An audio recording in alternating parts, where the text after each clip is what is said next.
전통 민주당과 지금 이재명의 민주당은 완전히 다른 당이다. 그 민주당 내부의 터줏대감 같은 사람들한테서 나오는 이야기예요. 이재명의 민주당은 전통 민주당이 아니다. 그래서 다 발을 뺐다고 이야기를 듣고 있습니다. 이재명의 민주당은 무슨 당이냐? 이재명과 주사파 경기 동부연합이 연대한 당이다라는 이야기가 나오고 있어요. 이재명이 전통적인 민주당의 가치, 정신, 인맥들을 배제하고 그 대신에 넣은 게 경기 동부연합이라는 거죠. 그럼 한마디로 한국 사회에 주사파 운동권들을 다 집어넣었다는 거예요. 성남 중원에 출마한 국민의힘의 윤영건 후보는 종북 세력의 국회 입성의 교두보를 마련해준 민주당이다. 이재명이가 성남시장일 때부터 경기 동부연합과 매우 긴밀한 관계로 의심되고 종북 세력들은 이재명을 발판으로 이제 국회 진출까지 시도하고 있다. 전국적으로 이루어지고 있는 더불어민주당과 진보당의 단일화는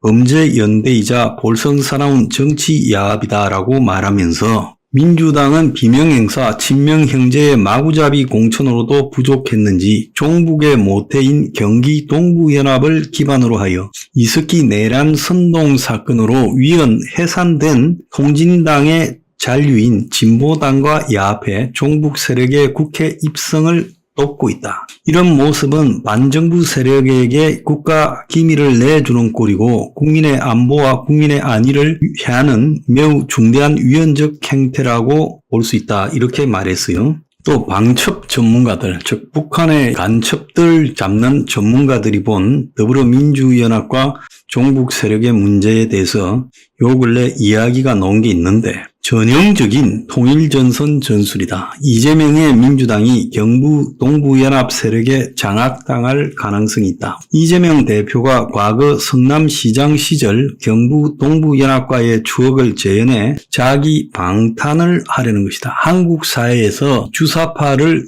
등에 업으면 방탄이 된다는 거죠. 진보당의 원내 진출이 북의 수건 사업이다. 제도권 정당으로 국회 진입하라고 거듭 지령을 내리고 있다. 국회의원이 보좌진이 1명당 9명이기 때문에 국가 기밀이 대거 빠져나갈 거고 사회 혼란을 야기할 가능성도 있다. 민주당 경비 동부연합의 최종적인 목적은 사회주의 공산주의 정권 정치다라고 말을 하고 있어요. 진보당이 이번 연합으로 최대 7, 8석 정도를 얻을 수도 있다는 겁니다. 최근 간첩단 수사에서 2022년 지방선거를 앞두고 북한이 제주 간첩단에 내린 지령은 진보당 후보들의 제도권 진출이라는 거죠. 이번 총선에서도 결국 진보당 출신들이 국회에 들어갈 수 있도록 최소 의석을 민주당이 보장을 해줬어요. 이재명과 경기 동부연합이 공생을 지금 하기 시작했는데 이재명이는 1기 성남시장일 때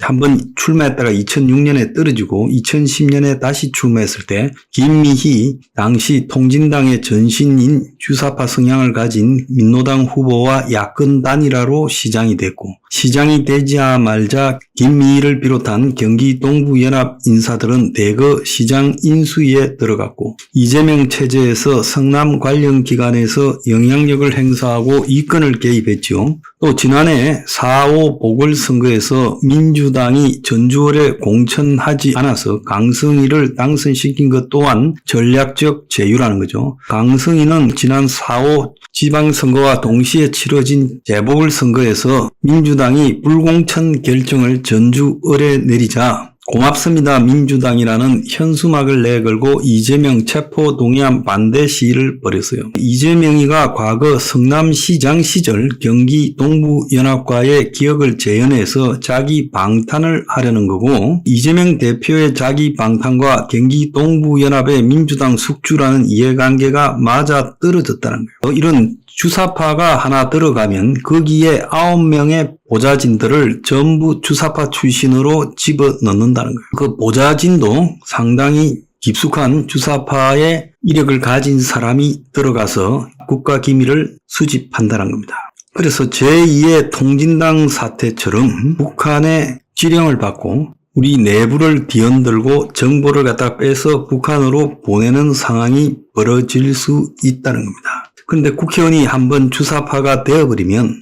압수수색하는 것도 부담이고 하나 처리한다라는 게 굉장히 어려워진다라는 겁니다. 일종의 국회 내부에 자기의 아성을 형성하는 거죠. 300석 중에 처음에는 한 106석을 중심으로 해서 야금야금 이렇게 세력을 구축해 가다 보면 결국 민주당 또한 경기 동부연합에 장악될 수도 있다는 거예요. 그리고 민주당의 성향이 점점 더 주사파화 될 거라는 거예요. 민주당의 경기 동부연합 주사파의 성향을 가지지 않은 이런 세력은 점점 도태될 가능성이 크고 결국은 이런 연대 통일전술의 끝은 사회주의 공산주의 정권 챙치라는 거죠. 최근에 보면 친문 86 동교동계 대량 탈당 그리고 공천 탈락 등으로 이탈하고 그 자리가 한총령 경기 동부연합 좌익 시민단체 출신으로 채워지면서 민주당의 DNA가 교체되고 국회가 서서히 붉게 물들고 있다. 이재명 사천의 이면에는 주사파와의 연대가 있다는 거예요. 이재명이가 지금 합작을 한 것은요, 총 4번이라는 거예요. 2010년에 성남시장 선거에서 그렇게 했고,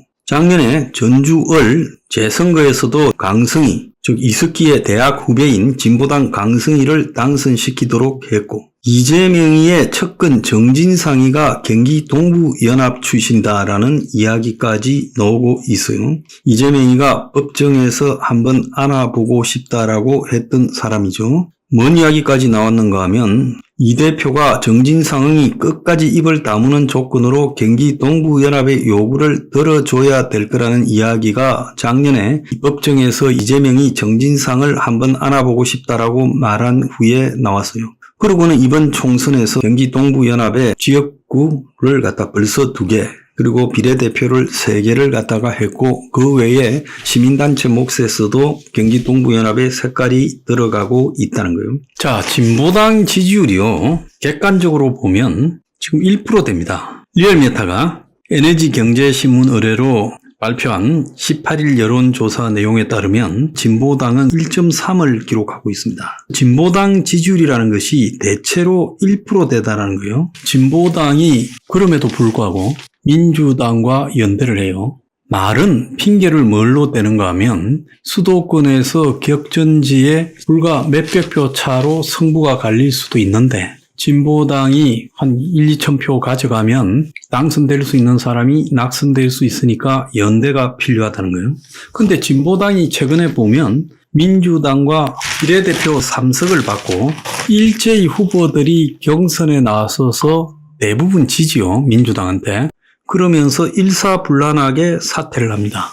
그런데 웃기는 거는 한석 밀어주기로 한 울산 북구 진보당 후보만 출마하고 민주당 후보를 안 냈죠. 단일화 경선을 한 14군데 중에 부산 연제에서는 진보당 후보가 이겼어요.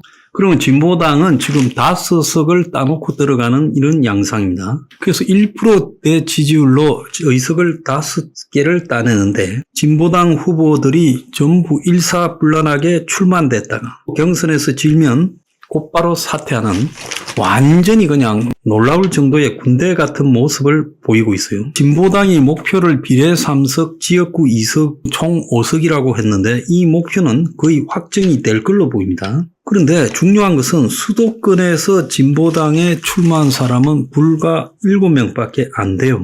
진보당이 수도권에서 122회 중에서 7군데 출마해놓고 혹시 진보당 때문에 떨어질까봐 민주당이 진보당의 의석 5석을 할애했다라는 것은 말이 안 되고 지역구를 2개 뺏기고 비례대표를 3개 준다는 것도 말이 안 되는 거예요. 그런데 이 사람들이 공약에서도 진보당 정책을 최대한 반영하겠다고 했어요. 이 진보당이란 건 주사파인데 이것들이 자기들 색채를 드러내면 이 민주당하고의 연대가 어려울 거니까 불리한 부분은 뺐어요. 그래서 통일, 안보, 외교 정책은 발표하지 않았어요. 그러면서 진보당이 발표한 것은 사회적이거나 경제적인 정책을 발표했어요. 검찰 해체, 서민부채 탕감, 부유세, 횡재세 도입, 차별금지법 등이에요. 자, 그 중에 횡재세는 이재명이가 언급을 한 거예요. 이번 총선에서 이들이 부유세 도입, 부채 탕감, 주택거래 허가제, 에너지 무상 공급 등 시장 경제 원칙에 어긋나는 정책을 대거 발표했어요. 그들은 자기들 강령에 불평등한 한미관계를 해체한다. 대외 의존 경제 및 재벌을 해체한다. 교육, 의료, 주거, 이동 등 무상으로 제공한다. 이런 것들을 넣어내고 있어요. 대한민국의 체제를 부정하는 이런 내용을 이 강령에 넣어놓고 있으면서 이번에 정책에서는 슬그머니 감추고 사회주의적인 정책만 드러내고 있어요. 자, 민주당의 이재명이가 진보당의 국회 진출을 돕는 것은 그 본질적인 목적은 저는 이렇게 생각합니다. 지금 한국에서 좌파 운동권, 촛불단체들, 민노총, 정교조, 전농, 그리고 각종 집회 등을 주도하는 좌파 운동권 단체들, 불교, 기독교, 가톨릭 내부에 있는 좌파 성향, 이런 것들을 끼려면 친북 주사파적인 색채를 드러내야 그들을 업을 수 있다는 거예요. 이재명의 이 정체성이라는 것은 한국에서 운동권 주류도 아니고 운동권의 마이너도 아니에요. 사실상으로 이재명은 비운동권 출신으로서 변호사 되고 사회운동을 하는 척했죠. 그것도 성남시장이 되기 위해서 그렇게 했죠. 왜냐하면 그가 좌파에서 이렇게 해야 공간이 있지 우파에서 그가 끼어들 공간은 없으니까 그래서 이재명이가 자신의 육두품도 못 되는 이 신분을 김부선이하고의 대화에서 한탄했다고 김부선이가 언급을 하지 않았습니까? 이재명이가 경기 동부연합이나 진보당의 표를 받아서 아슬아슬한 선거에서 이기기 위했다는 것은 겉으로 내세우는 목적이고 실제로 이재명의 저러는 목적은 저렇게 해야 한국의 좌파들이 끝까지 이재명을 보호하고 이재명이 혹시 총선이 잘못되어도 윤 정권을 흔들어서 보호하고 또 총선에 좀 이기면 윤 정권을 탄핵시키겠다. 이재명이가 이전 이야기를 하고 조국이도 덕이라고 이야기를 하지 않습니까? 그래서 자기가 대통령 선거를 가는데 친북 주사파가 운동권을 장악했고 이재명은 그 운동권에 낙점을 받아야 민주당의 당대표로 버틸 수 있고 사법적 리스크 국면에서도 저항할 수 있고 정권을 엎을 수도 있다고 보기 때문에 이재명이가 진보당의 1% 지지율에 5석을 할애하고 있다는 거예요. 통진당은 내란 선동으로 위헌으로 해산됐죠. 진보당이라는 것도 통진당하고 똑같습니다. 다만 약간의 위장을 하고 있을 뿐이죠. 당 이름을 바꾸고 겉으로 내세운 사람이 달라도 이들은 완전 대남 혁명을 이룩하겠다는 의지로 아마 저것들은 쏙셈에 한국에서 합법적으로 대남 혁명이 일어나거나 북한이 남침해서 대한민국이 무너지면 그때는 자기들이 완전히 주류가 된다고 생각하고 저렇게 열심히 할 거예요. 한국에서 정당 중에 제일 열심히 하는 정당이 저 정당이에요. 민주당이 진보당과 연대를 하는 데는 이재명이 한국의 운동권을 장악하고 있는 주사파를 등에 업어야 끝까지 버틸 수 있는 힘이 생기기 때문에 이재명이가 그렇게 한 겁니다. 어떻게 보면 이번에 이재명이가 당 대표로서 저렇게 자기 계보를 110명이나 공천하고 지 맘대로 비명행사 공천하고 사천해도 저렇게 버틸 수 있는 거. 지금까지 이재명이가 총선 직전까지 이럴 거라고 누가 생각했습니까? 그리고 총선을 이길 가능성이 높아지는 위치에 있을 거라고 누가 생각했어요? 아무도 생각 못했잖아요. 한 너댓 달 전에는요. 이재명이가 대표를 물러나고 당은 비대위 체제로 갈 거라고 생각했겠죠. 근데 이재명이 지 맘대로 공천하고 지금 대표로 떳떳하게 기고만장해 있고 심지어 한동훈을 이기고 있어요. 지지율에서요. 자, 이거는 뭐냐? 그것이 바로 진보당과 이재명이가 연대한 효과라는 겁니다. 그래서 우리 사회가 좌파 운동권 단체뿐 아니라 민주당까지 주사파의 눈치를 보는 단계에 이제 본격적으로 접어들었다는 겁니다. 이재명이가 왜 중국을 찝쩍거리나 그냥 쎄쎄하면 되지라고 하면서 지난 22일 금요일 날 당진 시장에서 이렇게 말했어요. 그날 이재명의 말의 앞뒤를 보면 자꾸 뭘 찝쩍거려서 더 망가뜨렸다. 가장 크게 망가뜨린 게 뭐냐? 외교다. 이재명 대표는 왜 중국을 찝쩍거려요 말한 뒤에 두 손을 맞잡는 동작을 해보이며 그냥 쎄쎄 대만에도 쎄쎄 이러면 되지 왜 여기저기 찝쩍거리나. 중국과 대만의 양안 문제 우리가 왜 개입하나. 대만 협의 뭘 어떻게 되든 중국과 대만 국내 문제가 어떻게 되든 우리하고 뭘 상관 있나.